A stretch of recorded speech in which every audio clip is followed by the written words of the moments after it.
You have been chosen for your special skills to do something that urgently needs to be done. To learn more, come to the ballroom at 3:30. Don't miss this. It will be worth your while. $. 2 weeks earlier. Chapter 1. Sneaking out at night. Helpful hints. 1. When lying to your parents, maintain eye contact. 2. Make sure you ask permission to attend the correct fake sleepover. Boys, Stan Winter's place. Girls, Karen Loboditz's. 3. Meet at the Old Rockford house at 8:30 p.m. Friday. You can't miss it. There's a crane with a giant wrecking ball parked in front. 4. Enter through missing planks in boarded up window, first floor, east side. 5. Bring your sleeping bag. Remember, the Old Rockford house is a condemned building that will be demolished tomorrow morning. There will be no beds, no running water, no furniture, no lights, no TV. When a plan came from Griffin Bing, even the tiniest detail had to be perfect. He'd agonized over every fine point and possibility, all except one. What if nobody showed up? You probably shouldn't have put in the part about no TV, Griffin's friend Ben Slavic said glumly. Griffin and Ben sat cross-legged on their sleeping bags in what once had been an elegant living room. They were surrounded by shredded drapery, remnants of ancient furnishings, and mounds of dust. All around them, the cavernous old house creaked and groaned with hollow, eerie noises. Outside, a thunderstorm raged. Griffin trained the beam of his flashlight on his wristwatch. 10:34 p.m. I can't believe it, he seethed. How could we get nobody? 28 people said they were coming. Maybe they're just late, Ben offered lamely. 9 o'clock is late. 10:30 is a no-show. Don't they have any self-respect? This is like saying it's totally fine for the adults in this town to walk all over us. Ben would have dearly loved to be no-show number 29. Only loyalty to his best friend had brought him here tonight. Come on, Griffin, he reasoned. What difference does it make if 2 people or 200 people spend the last night in a condemned building? How does that show the adults that we're standing up for our rights? They're never even going to know about it. We'll know, Griffin said stoutly, sticking out his jaw. Sometimes you have to prove to yourself that you're more than just a slab of meat under the shrink wrap in your grocer's freezer. Why do you think I came up with this fake sleepover idea? I wanted to make sure everybody had an excuse to be here. That was the whole point behind the plan. The plan. Ben groaned inwardly. It was the best thing about Griffin and also the worst. Griffin Bing was the man with the plan. Maybe the other kids wanted to come, but they were scared, Ben suggested. Of what? Griffin challenged. Dust? The rain? Whole night with no TV? Oh, this house is supposed to be haunted, Ben insisted. You know the rumors. What rumors? Griffin scoffed. How do you think it got abandoned in the first place? Old man Rockford was in jail for cutting up his wife with a chainsaw. That's what Darren said. When's the last time Darren said anything that's been worth the air it took to blow it out of his big fat head? Griffin exploded. He also says he's distantly related to the Rockfords, with no proof whatsoever. Besides, they didn't even have a chainsaw back then in the old man Rockford's time. They had railroads, though, Ben noted. According to Marcus, the real murder weapon was a railway spike pounded into her skull. Griffin wasn't buying it. He's just pulling your chain. You know how he loves messing with people. But Pitch does it, and you know what she heard? The house is haunted by the spirit of a dog that the old man brought home from Europe after World War I. Or maybe it wasn't a dog. Griffin rolled his eyes. Then what was it? A Komodo dragon? Ben shrugged. Nobody knows. Just a few days after it got to town, pets started disappearing. At first it was just the little kittens and puppies. But pretty soon full-grown St. Bernards were vanishing into thin air, and there were bones buried all around this house. Only Rockford wasn't feeding his dog any bones. A flash of lightning cast strange, angular shadows through the boarded-up windows. Ben paused to let his story sink in. The townspeople took the law into their own hands. They put rat poison inside a big steak and left it on the doorstep. It never occurred to them that if an evil spirit could live inside a dog, it could live inside something else too, like a house. He peered around at the shadowed walls as if expecting to see something supernatural and hideous coming through. Oh, come on, Griffin refused to be shaken. There's no such thing as a haunted house. Well, Marcus heard the same story, Ben said with a sniff. No, he didn't, Griffin reminded him. He heard the one about the railway spike. He heard both, and so did Savannah, only her version, it wasn't a dog, it was a baby. Why would the townspeople poison a baby? They didn't. It got carried off by a chicken hawk, but the baby's ghost put a curse on the house to take back all the years it never got to live. There was this school teacher, the first non-Rockford ever to live here. No one saw her again after the day she moved in, or maybe they did. People talked about an old woman peering out an attic window. But here's the thing, that school teacher was only 23. A gust of wind blew through the eaves, and an unearthly moaning sound echoed throughout around them. Ben's head retreated turtle-like into his collar, and even Griffin paled a little. No offense, Ben, but shut up. You're starting to creep me out. Griffin panned the crumbling walls with his flashlight. It's almost 11. Nobody's coming, gutless wonders. It's the railway spike, said Ben nervously. That's got to be a splitting headache, literally. Griffin spread out his bedroll and lay back, standing his flashlight on its base like a miniature floor lamp. Let's try to get some sleep. The sooner the sun rises, the sooner we can get out of this rat trap. Griffin was horrified. Well, maybe we could leave now, Ben suggested hopefully. Since nobody else came, they'll never know we weren't here all night. Griffin was horrified. You mean back down? These two words were not in his vocabulary. I don't want my years sucked away by some baby's ghost. There's no such thing, Griffin exclaimed. Who says you have to believe in ghosts to be afraid of them? Ben challenged. All right, fine, I'll sleep. He rolled over onto his side, pulling his knees to his chest. But if I wake up 85 years old, you owe me $20. Deal. They lay there in silence for what seemed like a long time, listening to the machine gun rhythm of rain on the ancient slate roof. Griffin stared up at the gaping hole in the ceiling that once held its chandelier. I hope you know how much I appreciate this. You're the only kid who had the guts to see it through. His friend said nothing, so Griffin went on. I mean it, man. The others, they talk a good game, but where are they? Darren dared half the 6th grade to come. He even made fun of us and said we'd wimp out. But who's a real wimp, huh, Ben? Ben's reply was a slow, steady breathing, almost like snoring. Ben? Griffin sat up and peered at his friend. Ben was curled into a ball on his bedroll, fast asleep. Griffin let out a low whistle of admiration. Creepy house, creepy night, and Ben was relaxed enough to doze off. He came off as a big chicken sometimes, but when it really counted, he was too cool for school. It was harder for Griffin to settle down, not because he was scared. Not at all. Griffin stayed up because he was mulling over the reason he and Ben were camping out with dust bunnies and a century of supernatural speculation. He was thinking about the last plan. Chapter 2. As soon as the town had announced the meeting to decide what would be done with the Rockford land, Griffin had spoken those 5 fateful words, let's work out a plan. Proposal for development of Rockford site, Griffin Bing, head designer. 1. This plan, approved by the kids of Cedarville, shows how the land of the old Rockford house can be turned into a skate and roller park, laid out according to diagram A, below. Scale, 1 inch equals 12 feet.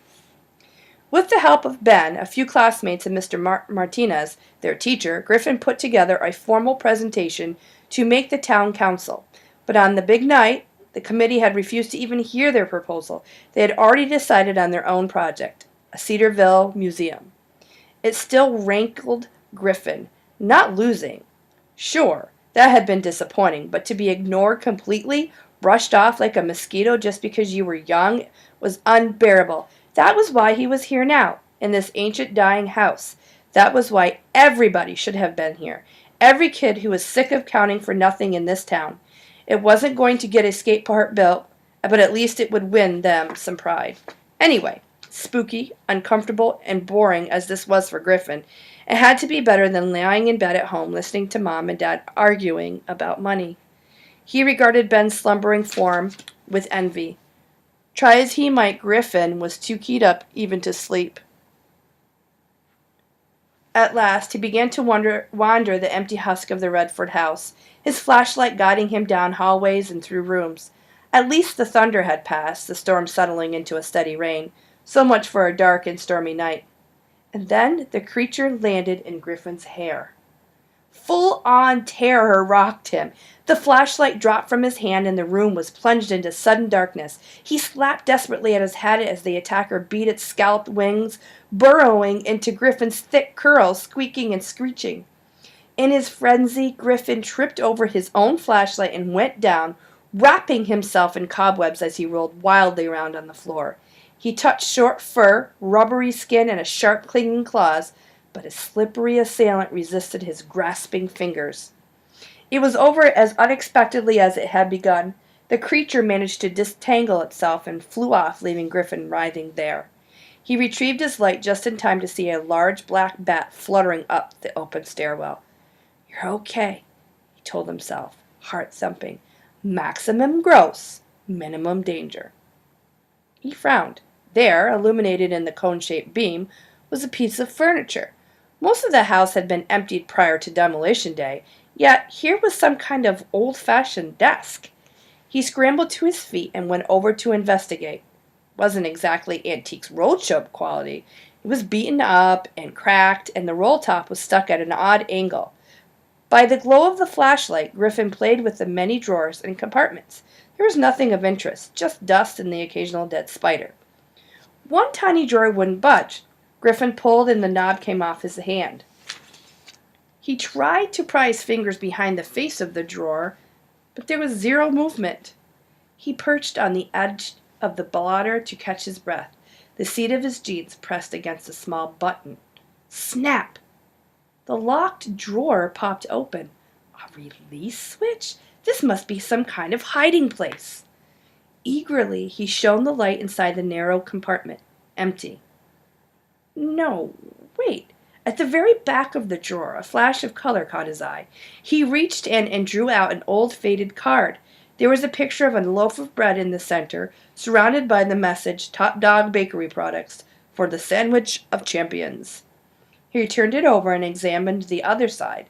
There was a color drawing of a baseball player shouldering a bat. The image wasn't detailed, but the face seemed familiar. Griffin read the name at the bottom. George Herman, Babe Ruth. A baseball card? And it had to be old, too, since Babe Ruth had played a very long time ago. Griffin was no expert, but everyone knew that the same old baseball cards were worth a lot of money. Money. Just the thought of it brought a dull ache to his stomach. The Bing family was really struggling to make ends meet these days. It had gotten so bad that Mom and Dad were even talking about selling the house and moving to a more affordable neighborhood. "No way!" Griffin said aloud, teeth clenched. It had taken him 11 years to break in this town and these friends. He wasn't about to give up that without a fight. And if this card turned out to be valuable, get it out of your head, he admonished himself. What were the odds that someone would leave a priceless collectible to be destroyed inside a condemned building? Still, it was possible. He could hope. He made a face. Griffin was not a hoping kind of guy. His philosophy, if you want something, you make it happen. You don't sit around wishing for it to come true. Yet, the tantalizing image would not let go of him. His family's financial problems over. No more dark circles under his parents' eyes from staying up half the night, trying to squeeze money out of a bank account that had nothing to give. Even the man with the plan could be a dreamer when there was so much on the line. Chapter 3. The roar of a big motor jolted Ben out of the deep sleep.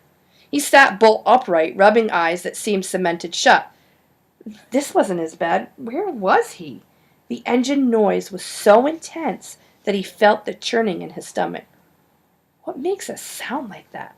Garbage truck, a semi, or maybe... He managed to focus enough to take in the sight of the dilapidated parlor around him. A crane carrying a giant wrecking ball. Griffin! A shape stirred inside Griffin's sleeping bag. Ben tore open the zipper to reveal his slumbering friend. Griffin, wake up! What? It's morning. They're tearing down the building. Griffin popped up like a champagne cork. Let's get out of here, he cried. The two scrambled for the window. The entire house was vibrating with the clamorous thrum of the crane. Griffin got there first and stuffed the two sleeping bags, and then Ben threw the missing planks. He was halfway out himself, his stomach over the sill, when he realized he couldn't move forward or backward. I'm stuck, he hissed. Ben grabbed him by the wrists and hauled with all of his might, but Griffin remained hung up in the opening. A tremendous crash shook the structure and the very earth beneath Ben's feet. The impact pitched Griffin out of the window, sending him sprawling on top of Ben. The two scrambled up, dazed. Griffin was white with plaster dust from their waist down. Run! He bellowed. They fled, the sleeping bags trailing behind them. As they rounded the corner, a chilling sight met their eyes. The Titanic wrecking ball buried deep in the shattered front of the old Rockford house. If they needed any more reason to get away from there, it came from the horrified job foreman. Hey, you! This is an active demolition zone. Coach Nimitz would have been amazed by the speed and stamina of their escape, which were much greater than they ever showed in gym class. The two kept up a lung-searing sprint for several minutes, spurred on by a series of loud booms behind them. They were halfway across the town before Griffin pronounced the coast clear enough to slow to a walk. The next time you get a brilliant idea like spending the night in a death trap, Ben panted, pretend my number is unlisted. In the distance, there was a long, low rumble, followed by an earth-shaking thump. That was almost us, you know. My mother didn't raise me to be rubble. No risk, no reward, said Griffin, catching his breath. Some reward? We got revenge on the town for our skate park. Only nobody knows about it but us. Griffin pulled the Babe Ruth card out of his pocket and put it under his friend's nose. Read it and weep. He gave Ben a quick recap of the discovery of the secret door. Babe Ruth? Wow, do you think it's real? Griffin shrugged. It makes sense. Old house, old card. The question is, what's it worth? But, Griffin, it's not yours, Ben whispered. Griffin indicated the plume of dust that swirled in the air several blocks behind them. When you knock down a house, you're really just throwing it in the garbage. It's not stealing to take something out of the garbage, is it? Besides, he regarded the card ruefully, the sandwich of champions. It's probably not valuable. I never get that lucky. Well, how can you find out for sure? Asked Ben. There are experts in this kind of thing. Ben's eyes widened. Palomino's Emporium. Griffin smiled bravely. We'll get an appraisal. Palomino's Emporium of collectibles and memorabilia was a fortress unto itself. It was located just past the main strip of town, in a low building surrounded by a high chain-link fence that always made Griffin think of a prisoner of war camp. It had once been a stonecutter's workshop. As young children, he and Ben had always been fascinated by the display of grave markers in the small courtyard.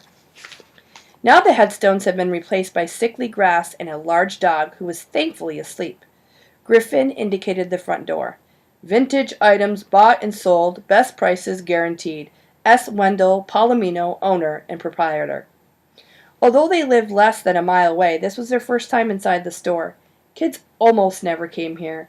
It was more like a museum than a comic shop. A museum where you could look but not touch, and everything was under surveillance by the grim-faced guards. There were no rows of shelves cluttered with books, toys, knickknacks, cards, and souvenirs. In Palomino's Emporium, everything was frozen into its own glass case with harsh lighting and a security wiring. The whole place felt about as welcoming and as warm as a bank vault. Ben leaned into one of the displays to see an action figure and gaped at the sticker. $640? Are they crazy? A tall, cadaverous man with a ring of white hair around a bald crown walked over to him. Well, that's because it's a genuine 1966 Mr. Spock doll from the classic Star Trek TV series, still in its original packaging. Ben frowned. What kid has $600 to spend on a toy? Exactly, the man agreed. This isn't a toy store. Rare collectibles aren't for kids. They're a serious investment. Are you Mr. Palomino? Griffin asked him. I'm Tom Dufferin, the assistant manager. He stretched out a bony arm and indicated another man who was behind a long counter, inserting comic books into the precisely sized protective sleeves. That's the big boss over there. Swindle Palomino was short, stocky, and surprisingly young. In his mid-30s, Griffin guessed. Not nearly as ancient as Tom Dufferin. His curly hair, almost, but not quite, fit underneath a New York Ranger's cap. Thick glasses made his eyes appear twice their size, like 2 eggs sunny side up. He turned those eggs on his 6th-grade visitors. What can I do for you, young gentleman? Griffin pulled out his Babe Ruth card. I'm thinking of selling this. I hear you guarantee the best prices. The owner extended a pudgy hand and accepted the last surviving piece of the Rockford estate. His bushy eyebrows shot straight up to the Ranger's logo on his hat. Griffin was immediately alert. It's valuable? He asked. Palomino laughed shortly. Well, it would be if it was real. You see, a lot of the old card series were reissued in the 60s and 70s. This one, the Top Dog Bakery line, was knocked off in 1967. I've seen a couple of these before, but not in a long time. Excellent quality reproduction. He held the card under a large magnifying glass attached to the counter. You see this solid blue border? That was striped into the original. They weren't allowed to make it an exact replica because that would have violated counterfeiting laws. That's how we know it's a copy. Ben took into the crestfallen look in Griffin's face. 1967 was a long time ago, he said hopefully, so it's still a little bit valuable, right? Absolutely, the collectibles dealer confirmed. Why, I saw a whole set of these once go for $1,500. But a single card like this, well, I'm a sucker for the Bambino. I'll give you $100 for it. Griffin sighed, his visions of solving the family's money woes popping like a soap bubble. Still, he was a born negotiator. $150, he said instantly. Palomino chuckled. You drive a hard bargain, Sonny boy. Tell you what, $120. Sold. The dealer counted out 6 crisp $20 bills from a thick roll and accepted a card in return. The boys peered over the counter as they stooped to turn the dial of the portable safe on the floor at his feet. He opened the door and locked his new acquisition inside. Griffin frowned. If the card isn't valuable, how come you need to keep it in a safe? This is a Toys R Us, sonny boy, lectured Palomino, out of the breath from the simple act of straightening up. We take security seriously at Palomino's Emporium. A baseball card is the easiest thing in the world to swipe. Stick it in your pocket, nobody even knows it's there. It stays in the lockbox until it's cataloged and ready for the display cases. Can't somebody just steal the whole safe? Ben put in. The dealer snorted. You kids kill me. Steal the safe? That's funny. Griffin spoke up for his friend. He means it's not very big and there's a handle on top. You can pick it up and walk out the door. Palomino beckoned the 2 boys behind the counter. All right, you guys, give it a try. Griffin and Ben took the firm hold of the handle and pulled. The lockbox didn't budge. Come on! The dealer was grinning at them now. Put some muscle into it. Grunting with effort, they pulled out with all of their might. Nothing. Palomino burst out laughing in their faces. It's bolted to the floor. Embarrassed, Griffin and Ben slunk out from behind the counter and headed for the door. Tom Dufferin offered a sympathetic smile as they passed by. You're not the first to try it, and I doubt you'll be the last. Pleasure doing business with you, young gentlemen, Palomino called after them. Come back, any time. As they passed the sleeping dog and stepped outside the fence, both boys relaxed visibly. There was something unnerving about Palomino's Emporium, almost as if the store had its own energy field. Ben took a breath of fresh air. Sorry you're not rich. In answer, Griffin took out his money, peeled off 3 of the 20s, and handed them to Ben. You're cut, he said. I didn't do anything, Ben protested. Sure you did. You stuck with the plan when everybody else bailed. That's how it was with Griffin. Always the plan, even when the plan had nearly gotten them buried under a building. Chapter 4. The light was on in the garage. This was no big surprise. The light was always on in the garage. It was Mr. Bing's workshop. As long as Griffin could remember, his father had been tinkering with some invention in there. But never before had Dad become so obsessed with one of his creations that he'd quit his engineering job so he could develop it full time. The Smart Pick, fruit picker of the future. When Griffin retreated to the garage later that afternoon to escape his parents' argument, the prototype lay on the workbench. Griffin pressed a button, and the telescoping aluminum shaft whirred outward. He worked the control in the opposite direction, and the pole receded into itself. There was nothing on the market like it. The fruit-safe picking mechanism used padded pinchers and twisting motion rather than a cutting blade for a 0% chance of damaged produce. It was a revolution in agriculture.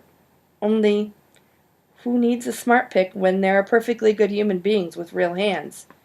Griffin felt guilty for his disloyal thought, yet the common sense of it would not leave him alone. The Bings had bet their entire future on this so-called revolution. Otherwise, Dad would have kept his job and nobody would be thinking about moving. It was thanks to the smart pick that his parents were in the kitchen right now, tearing their hair over some bill they didn't have enough money to pay.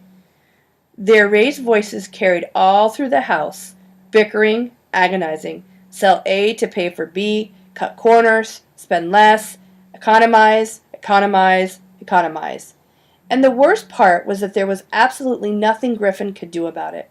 Here he was, the man with a plan, and he might as well have been a blob of Play-Doh for all he could help his family. He was too young to get a part-time job. He couldn't even hand over the $60 from the Babe Ruth card without confessing the whole Rockford House escapade. As he set down the smart pick, the pole brushed against the antenna of his father's old black-and-white TV. For an instant, the 10-inch screen resolved itself into a very familiar face before returning to the snow and interference. Huh? Griffin fiddled with the aerial until the picture returned. No, he wasn't seeing things. Grinning out at him were the unmistakable features of Babe Ruth. It was the baseball card from the old Rockford house. He turned up the sound. When I bought the collection, I had no idea, but the instant I laid eyes on it, I mean, wow. Griffin recognized the breathlessness of the voice, like the speaker had just run a marathon. The sunny-side-up eyes of S. Wendell Palomino appeared on the small screen. What's a guy who sells overpriced Star Trek dolls doing on TV? Griffin wondered. The dealer stood in the courtyard of Palomino's Emporium, holding up the Babe Ruth card for a group of reporters and cameramen. There are a lot of similar cards out there, one woman was saying. What makes this one so special? It was printed in 1920, Palomino explained. Ruth's first season as a Yankee. But look at the picture. A cameraman zoomed in. That's a Red Sox uniform, he observed. Palomino nodded enthusiastically. Right. The top dog bakery people wanted to compete with the cigarette and chewing gum companies that dominated the baseball card market. The presses were already rolling before the trade went through. They were able to call back most of the run, but 200 copies were released into circulation. Only a handful are known today. That's what makes this card especially valuable. Griffin felt his blood boil. That liar! That cheat! He said it was a fake, a knockoff from the 60s. He invented a whole story about a solid border instead of a striped one. How much is it worth, Wendell? Another reporter piped up. What are you selling it for? Gentlemen, the dealer chuckled, obviously loving every minute. This isn't the kind of item you slap a price tag on and stick in the window. The card will be sold to the highest bidder at Worthington's annual sports memorabilia auction on October 17th. The opening bid will be, he paused dramatically, $200,000. Griffin nearly choked. The reporters were astonished. You think you can get that much? Asked the woman. I think I can get more, Palomino replied smugly. Specimens from the famous T206 set frequently sell for six-figure amounts. The legendary 1909 Honus Wagner card recently went for over $2 million. This misprint showing the Bambino in a Red Sox uniform is just as rare. The people at Worthington's think it could be the second card in history to break the $1 million barrier. $1 million? Griffin couldn't believe it. It was right in the palm of my hands, enough to solve our money problems for life. I'm going over to Ben's. Griffin hollered in the direction of the kitchen. He didn't wait for an answer from his parents, who were still wrangling over the checkbook. An argument that wouldn't be happening if not for S. Wendell Palomino. He jumped on his bike and pedaled down the driveway. He hoped Mom and Dad were too preoccupied to look out the window and noticed that he was turning left, away from the Slavic house. He had another destination in mind. He arrived at Palomino's Emporium just as the press conference was breaking up. The reporters and crew were filing out of the opening in the fence, under the watchful eye of a Doberman pincher. "Excuse me, kid," a solemn man brushed past Griffin, bumping him with the microphone boom. Suddenly, Griffin realized that he had no idea what he should do next. He may have been the man with the plan, but he had thought no further than getting himself to the store. What could he say? That's not his card. It's mine? Technically, that wasn't true. Griffin had sold it and had paid for in full. Yes, Palomino had tricked him by implying that the card wasn't real. It was shady, underhanded, unethical, and even sleazy. But sleaze, by itself, wasn't against the law. Besides, what if nobody believed him? He had no proof that he had been the one to find the card except for Ben's say-so. Adults didn't listen to 11-year-olds. At the town meeting, they refused to sit through a 3-minute presentation about a skate park. Why would they accept the word of two kids when $1 million hung in the balance? When the media people had gone, Griffin ventured up to the store. Doberman blocked the front door, its teeth bared. On top of everything else, that was intimidating enough about this place. It's just add another attack dog. "That's okay, Luther," came a voice from inside. Reluctantly, the Doberman backed away and Griffin entered. Palomino was in his usual spot behind the counter. With effort, he tore his attention from the baseball card in his hand. "What can I do for you, sonny boy?" "You knew," Griffin accused him. "The minute I brought you that thing, you could tell it was no fake." "Wait," the dealer said. "You're not saying that the piece of junk you sold me was this card? I found this in a collection I bought in an estate sale on the West Coast. Good luck, it happens. Somebody up there must like me." "So where's my card?" Griffin demanded. "Show me my worthless piece of junk next to your Babe Ruth masterpiece." "I already sold it. Took a bath on it, too. You were lucky I gave you as much as I did." Griffin stared at him, blown away by the sheer dishonesty of the man. This wasn't some kid. It was an adult, the owner of a business. How could he act this way? Palomino spoke once more. "A word to the wise. The world is a big, fat, scary place filled with people who'll chew you up and spit you out if you don't give them half a chance. Consider this your first life lesson." "I came to you for a fair deal," Griffin sputtered. "Oh, come down off your high horse," the dealer sneered. "You're after money just like I was after money. Everybody's after money. Some of us are just a little better at it, that's all." Griffin's eyes narrowed. "You won't get away with this." Palomino laughed. "That's where you're wrong, sonny boy. You've heard that possession in 9/10 of the law. It's the collectibles game. It's 10/10 of the law. If it isn't in your hand, you don't own it. Now get out of my store." He stuck a fat finger in his mouth and let out a sharp whistle. With a growl that was more of a roar, Luther burst into the shop.